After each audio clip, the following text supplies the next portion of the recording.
What we do here is go back.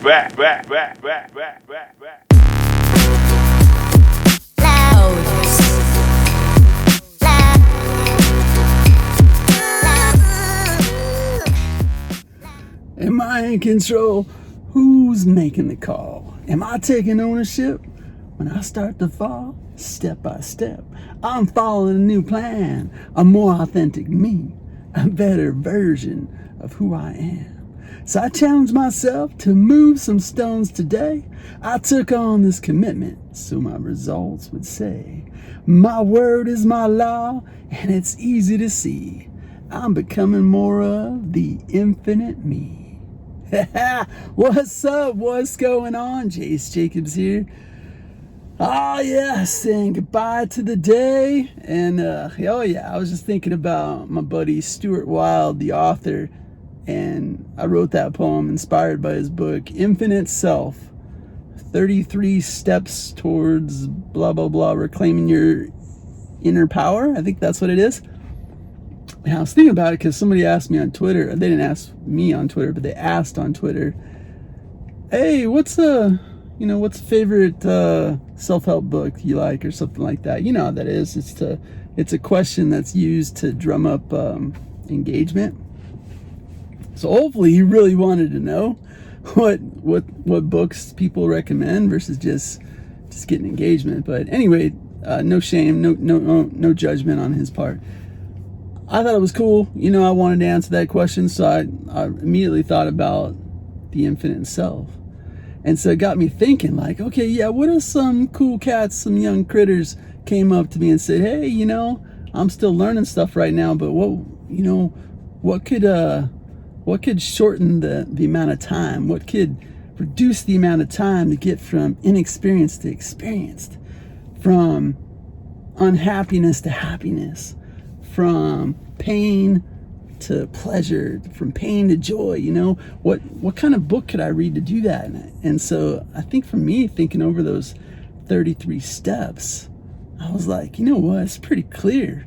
If you were at the beginning of your journey or the middle of your journey, wherever you're at, and if you committed to a book like that, you got the hard copy, you got the audio book, and you just really studied. I mean, not raise your hand if you bought a self-help book and you just, this looks cool, and next thing you know, it's just on a shelf collecting dust, right? Everybody's done it. We've all done it before. But if you take a book and you commit to it, and you actually go through the steps, you do the homework like you're in school. Remember being in school? I wasn't that good in high school, but college, I got me some A's. So I think because I was paying for it, that's why. But if you commit to it, you can actually learn something. So I was thinking about that, and I'd have to go with that and say, you know what? I'm going to say Stuart Wilde, Infinite Self, 33 Steps Towards Reclaiming Your Inner Power. Inner power, you know what that means? I mean, that means you're not blaming somebody else. You know what I'm saying? You're taking ownership. You're becoming a better version of you. You're not trying to become somebody else. Nah. You're not looking at someone else trying to become them. You're trying to become a better version of you. Right? That's what that's at. That's what that's all about. But yeah, those 33 steps, they're pretty badass steps. And I like the audiobook myself because Stuart Wilde, he's already transitioned away, but I mean, he's got a little bit of humor. And so I like the way he throws some extra stuff in the audiobook versus the written book. I dig that. And you know what? I did that with my books as well. The first time I recorded my audiobook, I just didn't feel good about it. Yeah, I paid money to do it. My brother-in-law's a producer. I paid him money. And, I mean, I put a lot of time into it, and I got the results back, and I was just like, I don't like it. So I was just like, so I waited a few years, and I decided, I'm just going to record it myself. And I put in some extra little goodies that aren't in the regular book. It was so much fun. And I have to give credit to Stuart Wilde for that, is giving me that, empowering me to break the rules. Break the rules a little bit and put in some extra little stuff that aren't in the written book. So anyway, that's what I was thinking there. And Yeah, it's just thinking about what would be a book that I would recommend that someone could actually commit to and say, you know what, I want to bridge the gap. I want to shorten that learning curve. I want to get to where you're at. I don't like where I'm at right now. I totally would recommend that book. And I would love to hear from you. You know, put down in the comments what books you would recommend that you've personally used and that you would personally vouch for. So let me know in the comments what you would use there.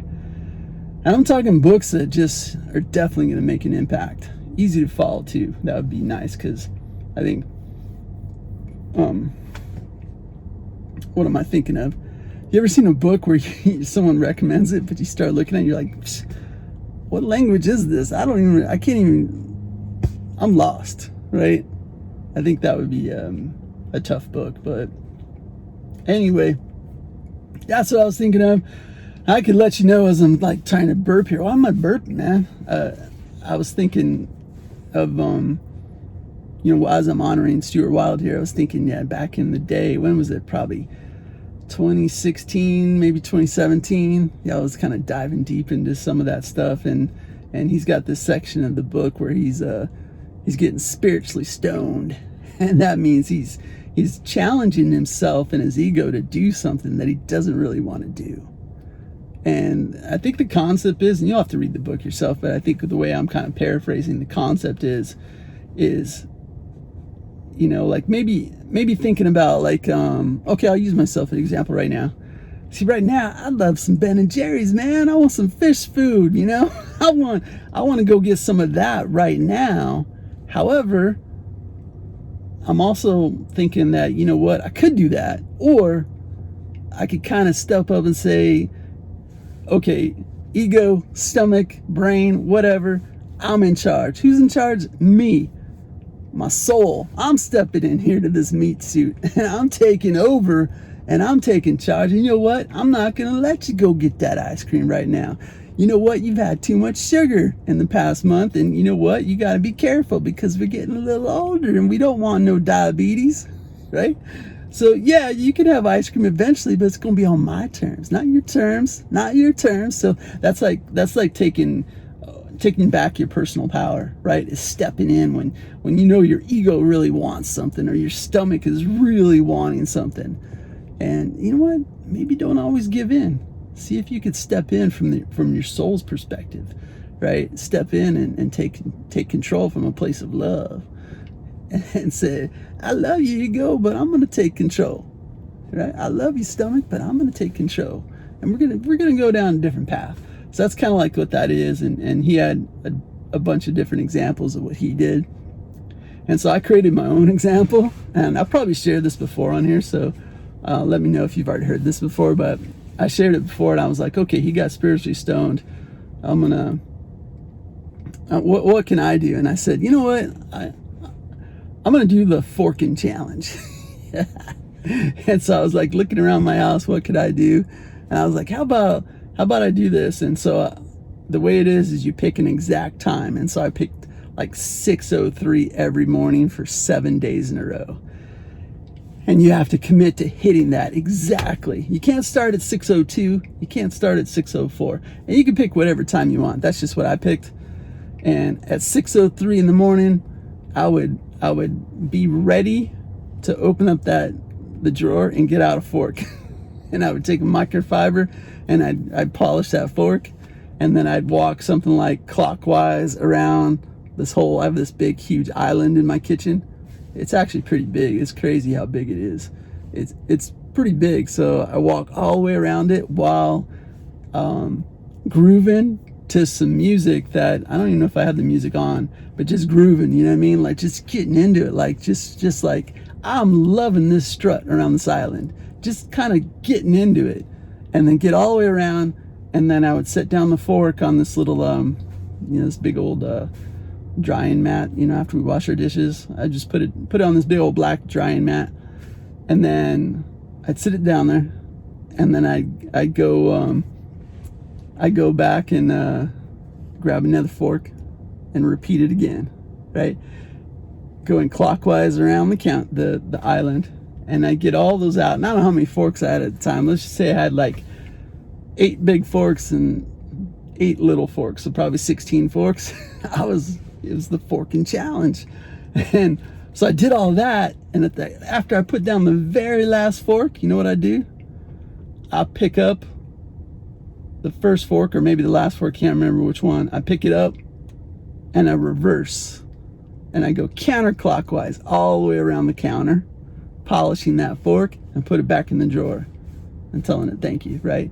And I do it for every one of the freaking forks while grooving to some music or not music, I can't remember which one, but just kind of really getting into it and loving it.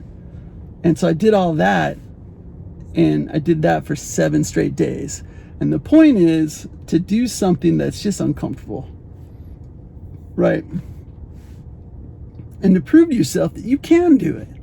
That's the whole point of it, is to prove that you can take on a challenge. It doesn't have to be an uncomfortable challenge. But in the beginning, I would suggest an uncomfortable challenge to prove to yourself that you can do it. Your word is your law. Boom. I mean, think about that. Your word is your law. You gonna break your own law? I like breaking rules every once in a while, but you don't want to break your own law. So that's what it was. It was kind of fun doing that, and especially just trying to just get yourself ready to be there right at that 6:03. You know, as soon as that clock struck 6:03, boom, you got to start. And I thought it was pretty cool. It was a cool little exercise to do. I had this super cool picture I took of the forks, you know, all laid out. I should probably dig that out, see if I can find that. I'm not sure if I can find it, but if I can, I'll post that. Anyway, this is getting a little bit long, but I just want to share with you something that I was thinking of in regards to, you know, taking ownership, personal power, right? Taking back your power.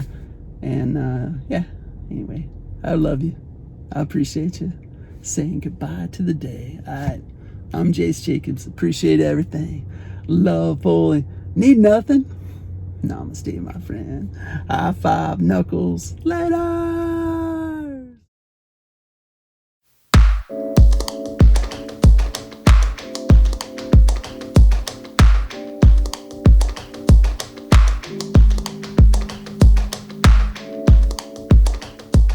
6, 5, 4, 3, 2, 1. You'll never have the sacred stone. Oh, this you crazy mother.